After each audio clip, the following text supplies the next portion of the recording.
comme moi, vous avez le Témiscamingue tatoué sur le cœur, eh bien, j'imagine que ça vous tient aussi à cœur de consommer localement. Et la période du temps des fêtes, je pense que c'est une occasion parfaite pour le faire. Et justement, j'ai avec moi Tania Neveu pour nous en parler. Oui, donc avec mon rôle de responsable des communications et des événements à la Chambre de commerce, Chloé, tu m'as approché en me disant, est-ce qu'on fait une chronique pour parler des conseils de la Chambre de commerce en cette période des fêtes? Donc, après quelques soirées de réflexion et tout ça, je me suis dit, bon, je vais arrêter ma chronique sur trois thématiques. Donc, l'achat local, mais aussi l'achat local pour les cadeaux et tout ça, mais aussi la consommation locale pour les festivités du temps des fêtes, donc de quoi se mettre sous la dent. Et ensuite, un petit conseil personnel de bon temps en famille. Donc, si on y va avec l'achat local, on a devant nous une panoplie de produits, que ce soit comestibles ou des cadeaux qu'on peut donner à des êtres chers pour la période des fêtes. Ce matin, j'ai fait l'exercice, je me suis dit, bon, est-ce que moi, je peux être habillée de la tête aux pieds par des produits de chez nous? Et on entend bien par des produits de chez nous, c'est pas obligé d'être confectionné au Témiscamingue, mais bien acheté au Témiscamingue pour ne pas que notre économie soit, nos sous soient investis ailleurs que chez nous au Témiscamingue. Donc, j'ai fait l'exercice et oui, ça a fonctionné de la tête aux pieds, même le manteau, le foulard et tout ça. J'ai réussi à être habillée localement, si on veut. Donc, je me suis dit, mission accomplie là-dessus. C'est une période de solidarité, le temps des fêtes. Fait que je pense que c'est le temps d'être solidaire de façon socio-économique. Plus on achète localement, plus on garde les emplois, plus on crée des emplois, plus on encourage nos commerces, on encourage nos commerces, mais on fait en sorte que nos commerces ne perdent pas vie, donc soient prospères dans le fond.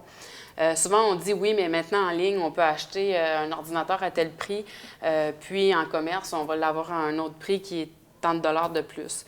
On est conscient que dans certains commerces, plus il y a un grand bassin de vente, meilleurs sont les prix. Chez nous, on a une réalité, on est une plus petite population. Par contre, ce que je dirais là-dessus, c'est qu'on a le service à la clientèle qu'on n'aura pas en ligne, par Exactement. contre. Si, par exemple, on achète un ordinateur localement, et que quelque chose qui fonctionne pas plutôt quelques semaines ou quelques mois après, on a la certitude de pouvoir avoir un service après-vente dans nos magasins locaux. Ce qui est une réalité plus difficile en ligne parce que tu as à te buter à un service à la clientèle en ligne, donc où des fois le temps d'attente nous donne des frissons. Mm-hmm. Oui, donc je dirais que c'est un plus. Même si des fois il y a une différence de prix, il y a peut-être un élément en bout de ligne qui va faire en sorte que ton 200 $, ben c'est peut-être important que tu le paies en surplus parce que tu vas avoir le service après-vente qui va venir avec, là. Puis j'ai aussi en tête un exemple d'un ami qui voulait s'acheter la dernière console de jeu de l'heure et qui se disait on va aller à New Lescure, pour ne pas le nommer, s'acheter tout ça. Mais j'ai dit va donc vérifier avant au moins si c'est pas le même prix en magasin ici. Et c'était le même prix. Oui. Donc, il n'allait pas économiser et en plus, il aurait dépensé du carburant pour s'y rendre. Oui. Donc, je pense que les gens ont cette tendance-là à s'imaginer automatiquement que ça va être plus cher au Témiscamingue et qu'ailleurs, ça va être moins cher. Donc, ouais. Ça vaut la peine de vérifier avant. On pense toujours, encore là, pour ne pas le nommer, que c'est moins cher au Walmart, là. Mais je pense que si on vérifie comme il faut à l'intérieur de nos commerces, puis qu'on fait des comparaisons, on va s'y trouver gagnant. Et en plus, on sait qu'on encourage notre économie locale, puis que c'est des emplois. Ça peut être ton oncle, ta tante, ton frère, ta soeur qui travaillent dans le commerce en question. Donc, on est directement liés par ce phénomène socio-économique-là. Tania, il y a une deuxième chose que les gens peuvent faire pour encourager localement. Oui, on va tous manger abondamment dans le temps des fêtes. Dans le fond, ça abonde un peu dans le même sens que ma première recommandation, c'est manger localement et boire localement, que je dirais, parce qu'on a plusieurs alcools qui sont disponibles sur le territoire du Témiscamingue, que ce soit des vins, des liqueurs, des apéros, des digestifs. Quelques-uns qui se retrouvent à la Société des alcools, la SAQ. Donc, c'est intéressant. On mange beaucoup de viande dans le temps des fêtes, des gros repas copieux. Notre viande, on peut la prendre dans nos boucheries.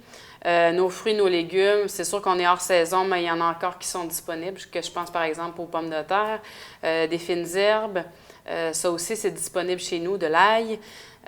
Vous les connaissez bien, les tomates. Il y a plusieurs produits qui sont encore disponibles à ce temps-ci de l'année chez nous et qui le seront tout au long de l'année. Beaucoup de produits sucrés aussi, miel, sirop d'érable. On a fait récemment il y a une nouveauté depuis quelques mois, années peut-être, la moutarde aussi, le chocolat. Donc, il y a plusieurs choses. On peut, c'est sûr, aller à l'épicerie, acheter quelques ingrédients, mais parsemer toujours de produits locaux. Ce qui devient intéressant de savoir que ton gâteau au chocolat est fait avec du chocolat Martine, par exemple, que ta salade, il y a des pousses du maraîcher urbain. Il y en a une panoplie. Puis, il y a des commerces aussi qui sont là pour les mettre en valeur, les vendre. Donc, quand on parle à des boucheries ou des petites boutiques avec des produits locaux à l'intérieur. Donc, essayez de manger encore de façon responsable, donc en prenant des produits locaux. Des fois, c'est un peu plus dispendieux aussi, mais on connaît la fraîcheur. On sait avec quoi les animaux ont été nourris, on sait comment ils ont été élevés, on sait, il y a plein de facteurs qui font en sorte que quand tu le manges, on dirait que tu l'apprécies encore plus. Puis ça a une valeur ajoutée. Ça, clairement, c'est indéniable. Ça a une valeur ajoutée à ton repas, là. Tout à fait. Donc, c'est une deuxième action qu'on invite les gens à faire pour la période des fêtes. Donc, consommer des produits régionaux.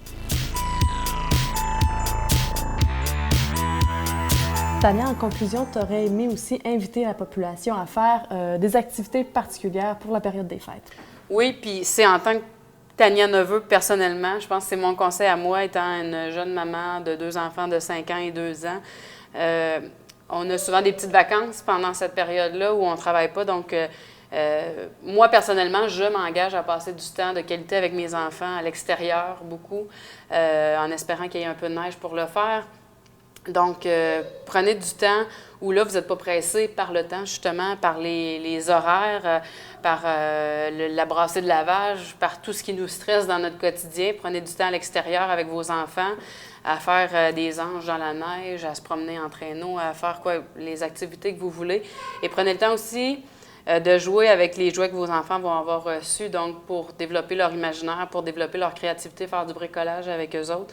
Je pense que c'est un des rares moments dans l'année où on peut passer autant de temps et où c'est une période très magique aussi. Hein? Tout est magie à Noël, que ce soit les lumières, les décorations, etc. Donc, moi, c'est mon engagement envers ma famille et mes enfants de passer du temps de qualité avec eux. Et j'espère que tout le monde va prendre le temps, justement, de faire la même chose. C'est tout. Bien, merci beaucoup, Tania. Et d'ailleurs, il y a une série de chroniques qu'on va vous publier, une chronique par jour jusqu'au 20 décembre, qui vont vous encourager, vous donner des idées, des suggestions, que ce soit, comme Tania le disait, au niveau de la nourriture, au niveau des artisans locaux, mais également aussi des actions qu'on peut faire pour s'offrir le Témiscamingue à Noël, finalement.